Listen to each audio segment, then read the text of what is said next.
Hi everybody, it's Aluna Michaels, Esoteric Astrologer, coming to talk to you about events of August 2016. And sorry I look a little messy. I wanted to make sure I got the video up. I've just had my own Saturn station stuff going on, which we'll get into the Saturn station. It's just kind of crazy for a lot of people right now, just getting everything in and all of that. I've had a lot of plumbing and electricity issues in this house. It's just been crazy. I'm sure you have your own Saturn story. Okay, so let's talk about everything that's really exciting, because August is a month where things are really changing from even as long as we can go back to January 2015. And so much is opening up the final week of August, and it's going to be just like this whole new energy that's coming in over the next few months. And like really like that date of August 24th is like this hinge point that's opening up this new door. So we're going to talk about that, okay? And it's a little complicated, so hang in there. Mars and Saturn have been doing a dance together for a while. We can even say, again, the beginning of the story started with Saturn at January 2015.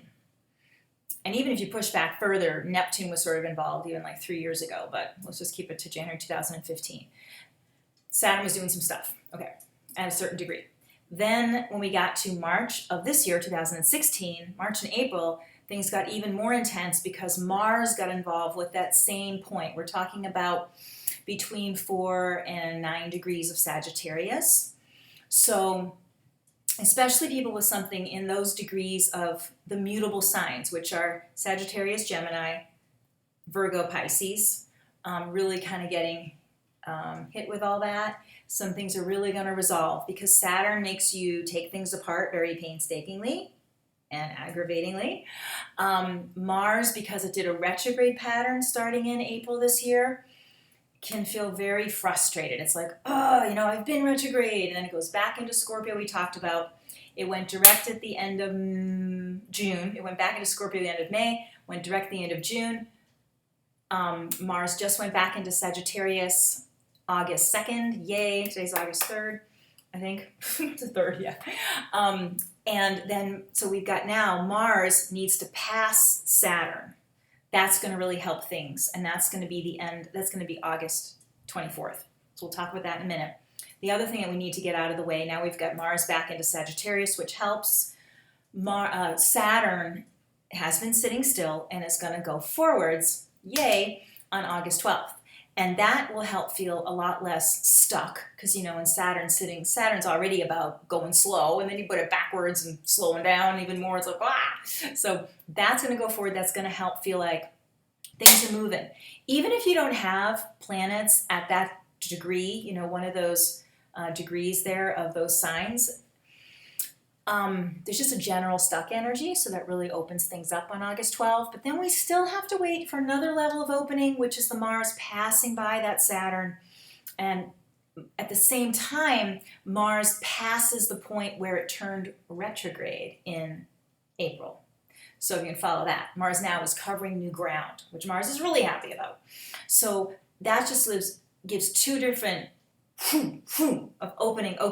And even we count Mars going back into Sagittarius on the 2nd of August, a little bit more of an opening. It's like, yay. And then something to just push into the 1st of September.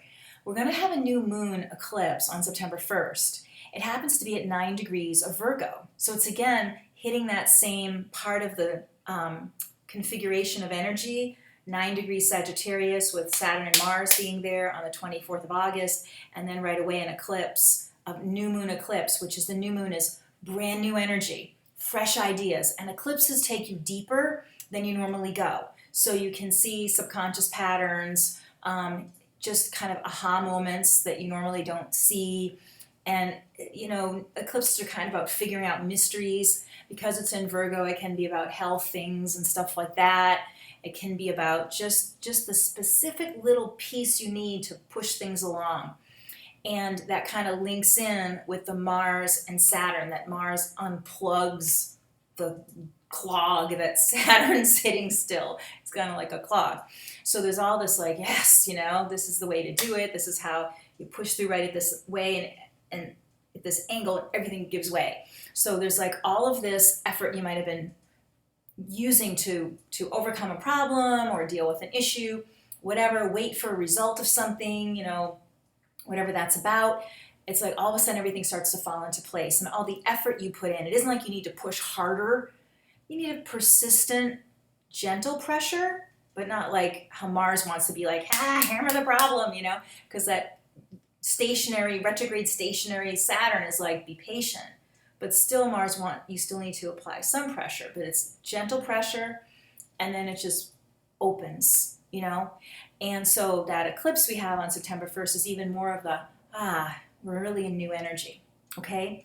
So that all being said, what we're going into after this Mars and Saturn open up on the 24th, what's really cool is that Jupiter, Mercury, and Venus are all going to be at the same point. They're actually the last degrees of Virgo, which don't get confused about, this Virgo stuff, the early Virgo stuff is different than the new moon thing. But when we have those other planets there that kind of bunch up together in a cool way, like around the 26th of August, just that whole last week is like going from, you know, nothing to everything. That Saturn, Mars is like, every little crumb I gotta work for, you know, and then all of a sudden it's like, woo, like celebration, you know, because Venus is about abundance, so is Jupiter. It's like, yay. Now, Mercury, interestingly, will be turning retrograde on August, let's call it the 30th, 29th, 30th. Now, some people go, oh no, Mercury retrograde. But what's cool about this is when a planet retrogrades like Mercury that moves so quickly, it's kind of like when it sits still, it's like a longer transit. So normally you have a Mercury transit for like a day, you know, and it's like come and gone. But when Mercury retrogrades and it sits still for a while, it's like it has more potency. So we've got, and Mercury's a very happy planet, you know, it again gives ideas, it's friendly and all of that, positive-minded generally. So we've got Mercury with Venus, which is love, support, abundance, money, flowing energy, and then Jupiter stacked on top. Jupiter's like party, easy celebration, flow, faith, all that stuff. So that Mercury retrograde actually kind of gives it even more oomph for this, wow, this energy is so much more different than the Mars, Saturn, stuck stuff that again intensified in March, April of this year. But again, you could maybe in your own chart, you could trace it back all the way to the beginning of 2015. So it's like all this hard work you've been doing is going to be rewarded, and rewarded like, whoa, like almost all at once, okay? Like a lot's going to happen right away. That's going to make you feel like, yes, I'm on the right track and keep going and all of that. So, and we'll have more to talk about in September because Jupiter's going to change signs, and that's a whole nother fun thing. So I would say that use this month when you're still feeling frustrated with the Saturn and stuff.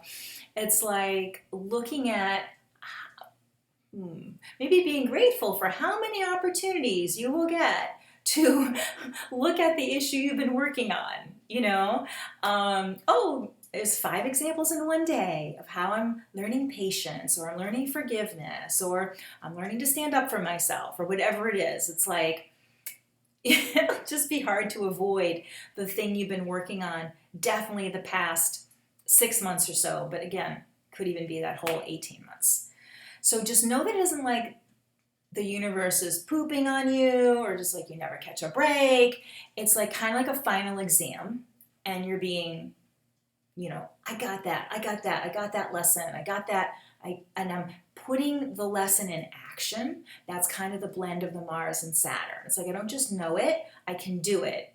And I can apply it over here, or I can do it over there. And so you learn to be more adaptive, although it doesn't feel like it right away. You'll sense that more at the end of August with all that Jupiter-Venus, you know. But trying to be positive for yourself, supportive of your friends who feel stuck about whatever it is, whatever things are going slow right now, and to help people. A lot of people will feel discouraged. And you could even, you know, help each other. Like, I know that you've worked on this and you think you haven't moved about it, but I see your improvements here. Oh, thank you, friend. This is how you've improved. Oh, thank you. So you need other people who know what you're working on to be gentle with you and supportive and point out, hey, look how far you've come. Boom, boom, boom. You got this thing right here. You've accomplished it over here. Or this is the last thing you're going to do and it's going to open up. You're almost to the end of that process. And so just encouraging one another and encouraging yourself in meditation. Visualize yourself beyond the thing what's going to be like on the other side of it, but really being gentle and supportive with yourself. And don't think that just because a similar issue has come up, like, I'll never get through this, because Saturn can bring up that core piece again. But again, it's just showing you a new way to apply what you know, because you are that good to apply the knowledge. You have learned. So that's my message for you. Just hang in there. Do not worry about that Mercury retrograde. And because it's actually a real easy, fun one. And when you talk about Mercury kind of making things, usually Mercury retrograde is like, I had to make that phone call 3 times before that message went through, or before they got what I was saying, or I had to repeat something over and over to somebody. So the idea of going over it again, this Mercury retrograde's like, good stuff happens. Oh, more good stuff happened. It's like a repeat, like a positive Groundhog Day. If it's going to be Mercury retrograde about repeating, it's repeating Venus and Jupiter. Yay! So just be positive about that, and kind to yourself in the meantime with the dumb Saturn stuff, which isn't that dumb, but it feels dumb at this point. I have more clients saying to me, I am so exhausted. I'm just so exhausted about this thing or the other they're dealing with. And it's like, almost there. So if you need me and want to do a session, I'm pretty busy, but I'll find some time for you. It's alunamichaels.com. My cell phone, if you want texting, is a great way to get a hold of me, 248-583-1663. You can leave a message too, send me an email, whatever you need. We're all in it together. We're all getting through it together. We're all mastering something real important, and we're going to be so glad we did it and really having fun that we broke through to the other side. By the time I see you next time in September, you'll be like, I'm awesome. I mean, you're awesome, not just me. You're each awesome. You'll all feel you're each awesome. Okay, thank you so much, and bye-bye for now.